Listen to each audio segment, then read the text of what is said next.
Hey everyone, this is Elias from Match Media, and today we're going to be taking a look at the 2023 Mazda CX-50. Now, this guy is like if you were to get the spirit and fun of a Miata, the size of a CX-5, and add in a little sprinkle of adventure. That pretty much sums up the CX-50. So let's get started.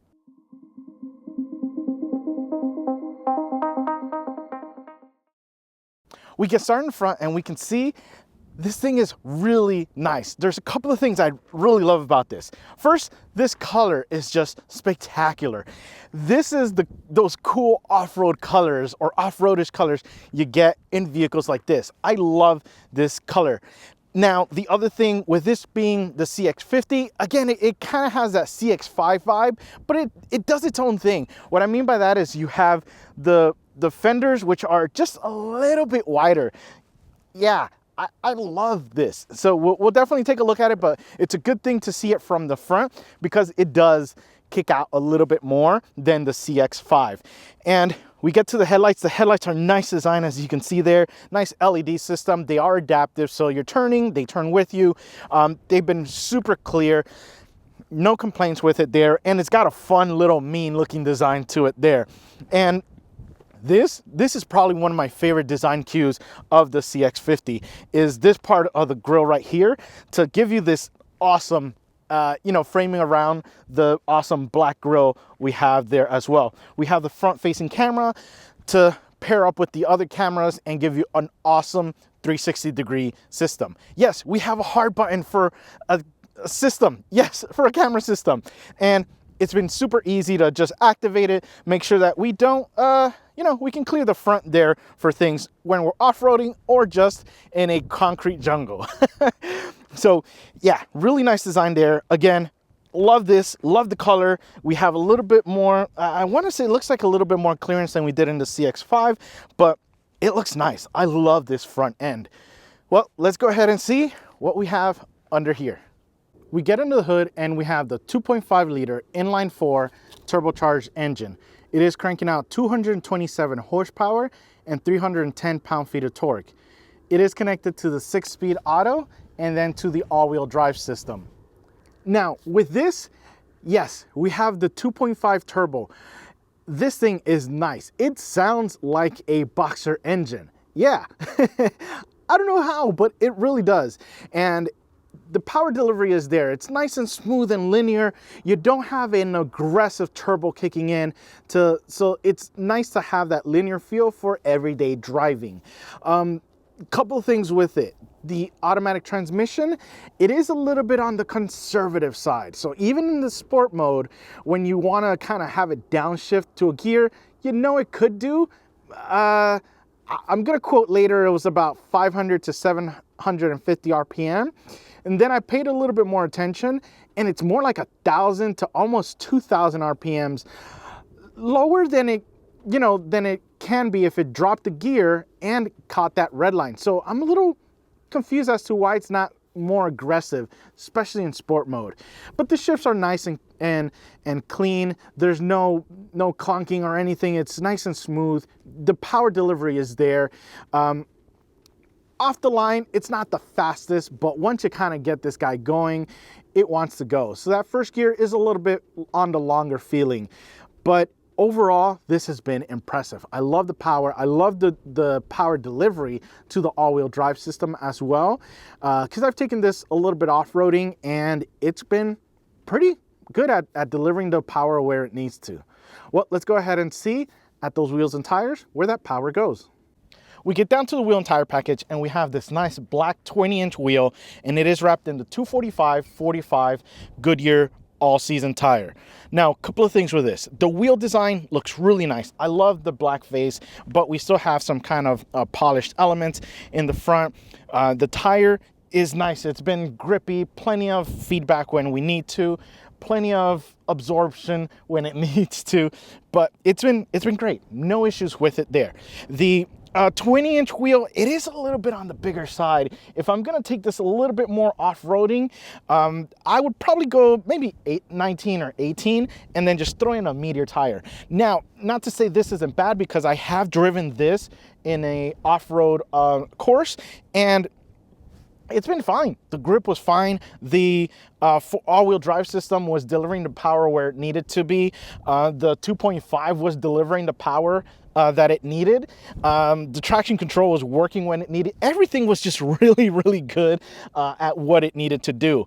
But just for that little peace of mind and just for that ruggedness, adding to it. But overall, this has been a great package. The suspension has been so nice to ride in, whether you're in the smoothest of roads or in the most unpaved roads ever. So it's really, really nice setup to just go out on an adventure. And again, like I mentioned, with having that Miata spirit, that's what this has. The feel of the wheel, the feel of those brakes on this has had that Miata essence to it. Yeah, it's been fun. Well, let's go ahead and see what we have on the side. You get to the side and you can see this has roadster qualities to it. It does, even at this size. So I'll tell you what I mean. Look at the proportions.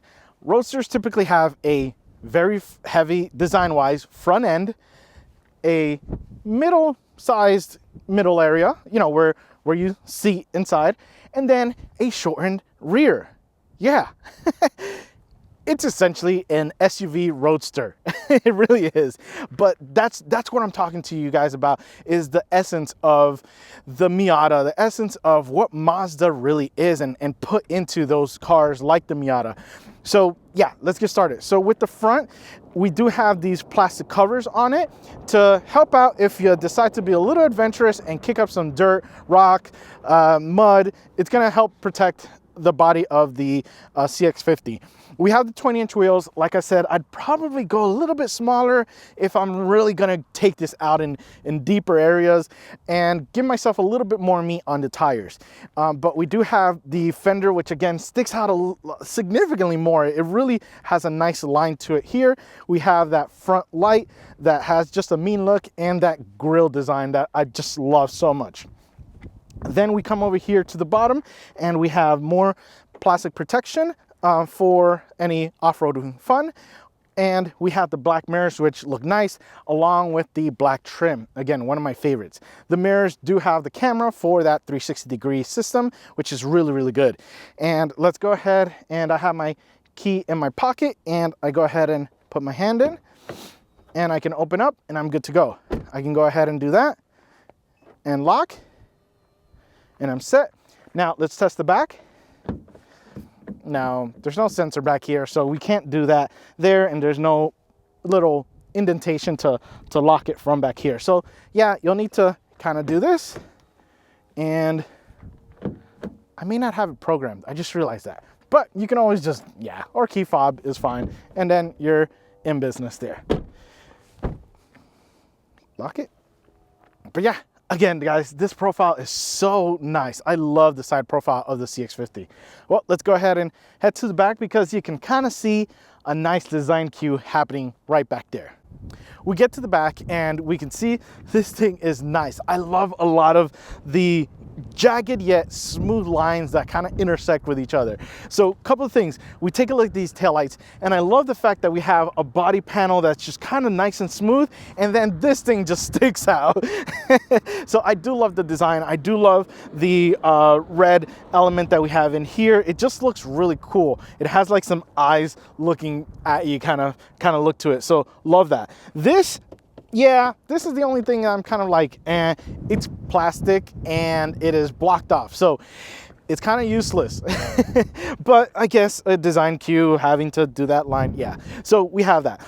We have the exhaust though. That makes up for it. We have the dual exhaust on this, and it is real. It sounds really nice, actually. Again, with that 2.5 cylinder turbo, it does kind of sound like a boxer engine. It really does.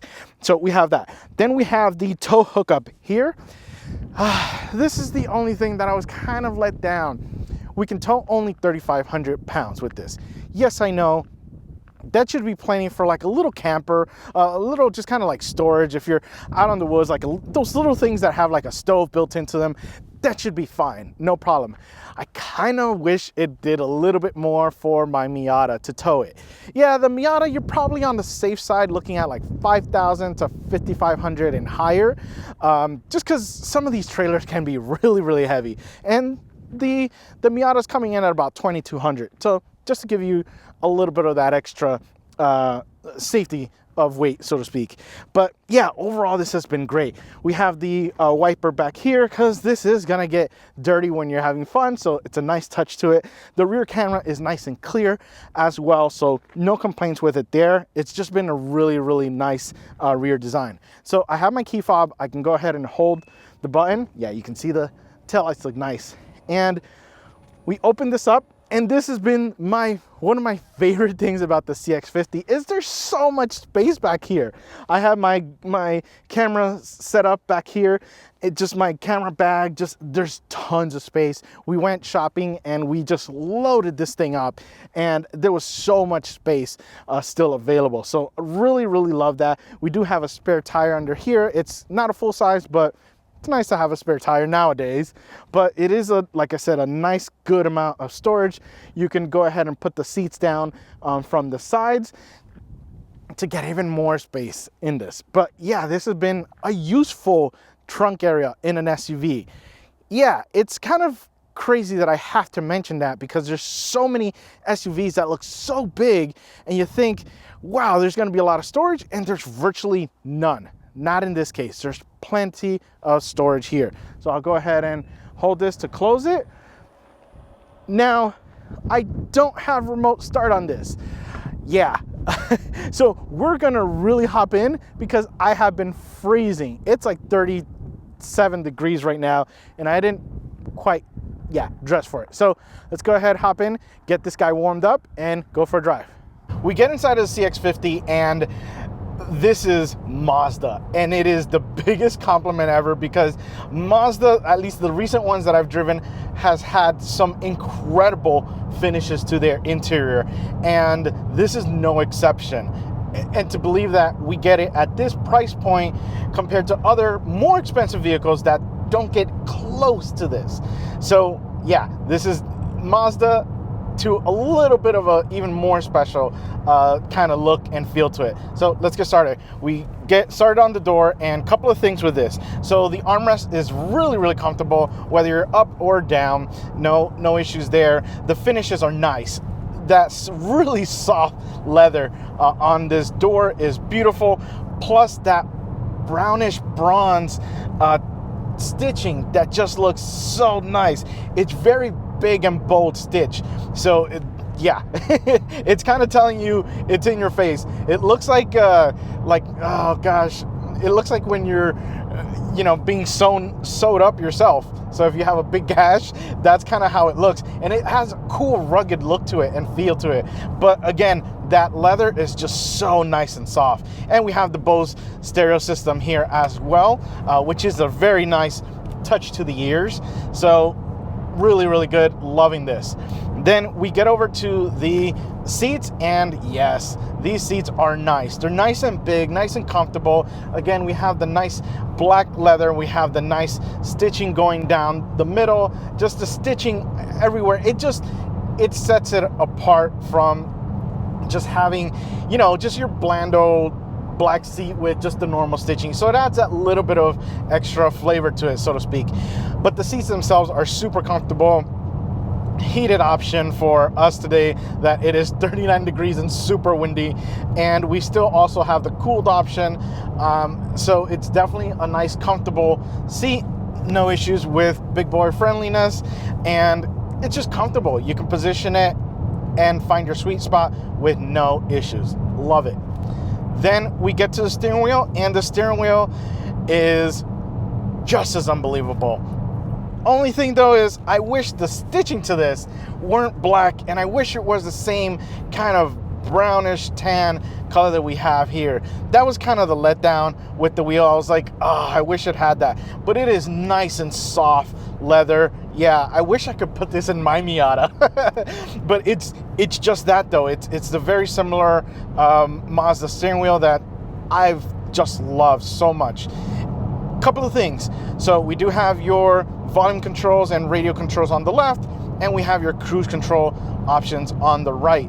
And with this steering wheel, we do have paddle shifters in the back, which we'll get into, but we'll talk about how this feels as a wheel in a little bit.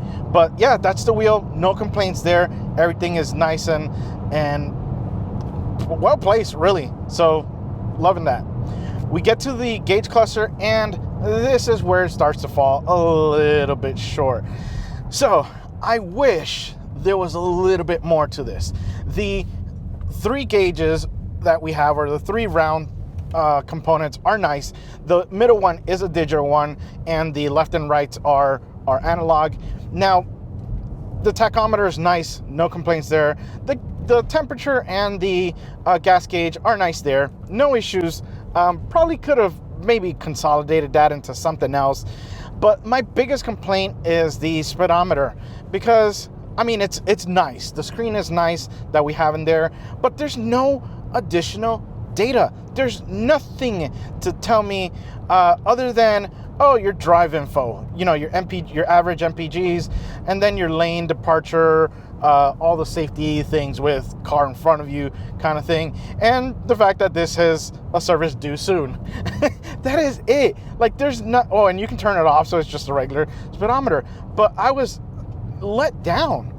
Yeah, and I guess I should have expected this when we did the CX-5, but I was just hoping for something with this being kind of the more like rugged. Maybe give me the power distribution. Show me the little CX-50 picture with the, you know, the power things of how the power is being distributed between the 4 wheels when you accelerate. Give me that. Like, I would have enjoyed that. Instead, I'm looking at a service due soon message. Yeah. So that's kind of my only gripe about that. But other than that, it's good. It does the job. I probably would have liked the tachometer in the middle, just because, yeah, kind of Miata vibes. So then we get over to the infotainment system, and the infotainment system is nice. Again, I love the fact that it's nice and long. It's a nice wide screen. It's not too tall. It's not in the obstruction of the view, and it's not touchscreen when you're at speeds. Yeah, not too much of an issue because it is kind of sunken in, and it's a little tough to kind of reach and things like that.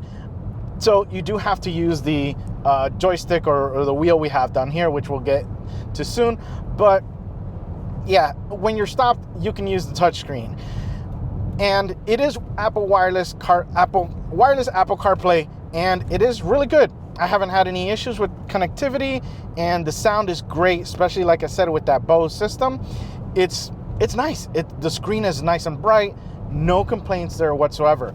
Oh, one thing, we do have a we have a hard button for the camera. Yes, and whoa, I can have it on at speeds. Yeah, that was nice. That was a good surprise. But yeah, the screen looks really nice, especially with that camera. Nice and sharp, no complaints there. We come down a little bit more to the AC controls. Very simple, very straight to the point. The auto has been working amazing. Right now it is on auto and I have it to 69. But yeah, I'll probably make it a little colder because just, you know, it's kind of warm, but it's been nice. It's been super easy to use. No complaints there. We get a little bit lower, and this is where I have my complaints. The bottom buttons are a little tough to see. I didn't even know this had a heated steering wheel till, and I was looking for the button because one of these days it was about 20 degrees. I was looking for the button and I just couldn't find it. I was like, okay, is it here? Is it here? Nothing. And it was below the auto temperature or the driver temperature knob. It's just super hidden, and I could barely tell it was there. So yeah, that's kind of the only thing, is that because of the lip that we have up here, it kind of hides these bottom buttons down here. But we come a little bit lower and we have a little cubby area, which is nice if you want to put keys, if you want to put the car key there, or you want to just, you know, store something small there. With the cup holders are nice and big, but still kind of hold on to the cup, so there's no complaints there with that. We come a little bit back to the shifter. The shifter has been nice leather wrap material, and yeah, it's been a nice design to it. No issues with that on that side. And on the left hand side, we have the drive modes. So we have the normal, we have the sport, and we have the off-road. And you can definitely feel the responsiveness changing a little bit to accommodate those different modes. We come back a little bit more and we have the parking brake, electronic parking brake. And then we have the auto hold, which you have to activate every time. I tried looking for it there. Let me know if you have a CX-50, if you can automatically put it, but yeah, I had to activate it every single time I got in. Then we come over to the right, and that's the knob that I was telling you to control the Apple CarPlay. So yeah, it hasn't been too bad, so no complaints there. I do love the fact that we have a wheel, as well as it's kind of a joystick, so you can just kind of move it up, down, left, right kind of thing. So it helps with navigating to different areas on the system itself. So loving that. And we have some shortcuts around it to, get to specific things really quickly. On the right hand side, we have the volume knob. This has been a nice little touch because it has a built-in, again, kind of the joystick thing as well. And if I want to go to a previous track or next track, it's built into that button. So I don't have to kind of spin to get to the next track button and then press. I can just press that little circle over to the side and you're good to go. We come back a little bit more and we do have the wireless charger. So this does have a wireless charger option and it is hit or miss. Yes. First time I got into it, I put my phone in there, it was not charging. And I put it different ways. I took the case out. It wasn't hot, so I know some wireless chargers have that safety built into it. So I know it wasn't that because it was freezing cold. So I don't know if it was because, it's cold right now and it worked. So, and that's the hit, meaning that there's times that I put it on there and it works. I could toss it in there and no problem, it catches it. So I'm just confused. And it wasn't just my phone, it was also my wife's phone. We were just kind of putting, our phones, try to get to work, and it wasn't, but then it was. And yeah, so pro tip, if you're gonna use a wireless charger, keep an eye on your little battery. Make sure that it is actually, in fact, charging. So yeah, just a little pro tip there. And then we get to the back, and the back is nice and big. It's nice and comfortable. We do have those nice seats as well with the leather. No complaints with that whatsoever. Awesome thing, this has all 4-window down and 4-window up automatically. So yeah, we could kind of do that. And then since it's really cold, we can just push the buttons, no hands. And it brings them back up. Yes. Yeah, I know it's such a small thing, but you'd be surprised how much of a convenience it is when you have it, and then how much you miss it when you don't have it. So luckily this has it.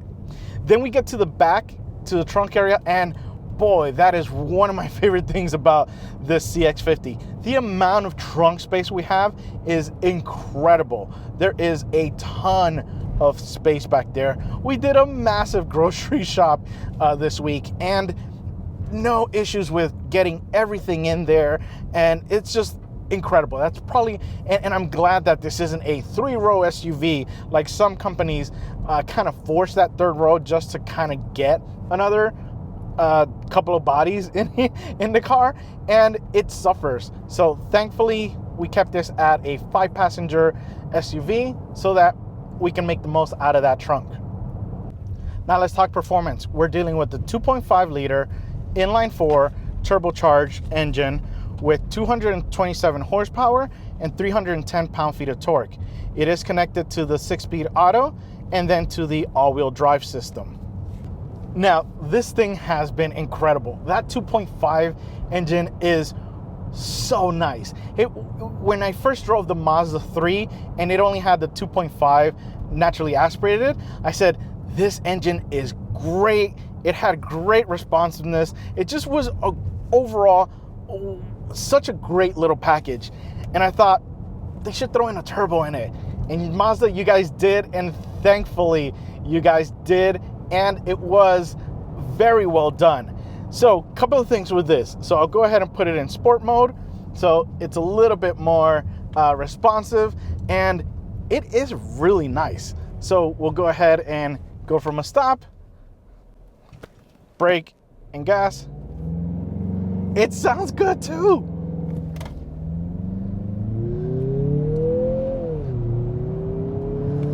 Okay, yeah, don't expect super fast kind of takeoff, but it is nice. But the power delivery is super linear, super smooth with that turbo. One thing though is the transmission in normal and drive, it's a little lazy. It's a little I'll say it on the safe side. There's been times where I know it can drop a gear even more, but it won't for just kind of safety purposes. Yeah, you probably could have had like 500 to maybe about 75, like 750 RPMs in the next gear down, but you decide not to. Or almost even 1,000, I would say. But yeah, that's kind of the only thing. It's very reserved in the transmission downshifts, but the performance is nice. It sounds like a Subaru Boxer engine. It does. That was the big thing that kind of surprised me. But the downshifts are nice. They're nice and balanced. The power delivery is nice, especially when you get this big guy going. But overall, it's a nice SUV. The steering though, the steering feels very similar to the Miata. That's the big thing that kind of surprised me with this, was I feel like I'm just in a bigger family off-roadish Miata. It really does feel that way. The turn-in is really good. You have the power getting transferred to the wheels it needs to. The brakes feel nice and heavy, so that if you need to add more pressure, you have it available. But yeah, it's nice, and it's not too fast. It's just nice and linear. That turbo doesn't just kind of kick in and get you. So yeah, it's been a nice design. I've loved this setup. The suspension has been incredible as well. I've taken this off-roadish as well, and I've been impressed. It did fine in an obstacle course that I kind of took it out on. Now, as far as if you should get this or the CX-5, honestly, I like this. I like the off-road ruggedness look to it. I like that it's got those wider hips kind of look to it. It's just a personal preference though, but I don't know. I like this setup. Well guys, I hope you've enjoyed my review of the Mazda CX-50, and remember, find the right gear. See ya.